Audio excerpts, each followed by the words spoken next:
Politikus PDI Perjuangan Deddy Sitorus menilai partainya memiliki banyak kader yang berpeluang menjadi presiden periode 2024-2029. Hal tersebut disampaikan Deddy dalam menanggapi celetukan Presiden Jokowi dan Kepala BIN Budi Gunawan yang menyebut Sandiaga Uno berpeluang besar menjadi presiden. Siapapun berpeluang menjadi calon presiden, tapi pilpres berikutnya masih jauh kan?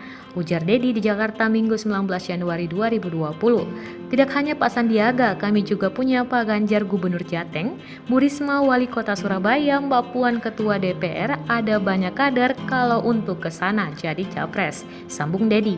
Meski memiliki kader yang berpotensi menjadi presiden pada 2024 menggantikan Presiden Joko Widodo, Deddy enggan menanggapi lebih lanjut persiapan partainya meramu strategi Pilpres mendatang.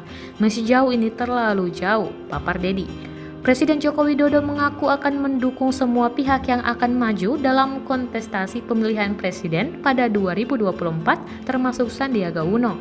Semua kita dukung, tapi kan masih panjang, masih lama Pilpres 2019 baru rampung, ujar Jokowi di Istana Merdeka Jakarta, Jumat 17 Januari 2020. Menurut Jokowi saat menghadiri acara Himpunan Pengusaha Muda Indonesia atau HIPMI dengan menyebut Sandiaga dapat menggantikan dirinya pada 2024 hanya menyambung ucapan Ketua BKPM Bahlil Lahadalia.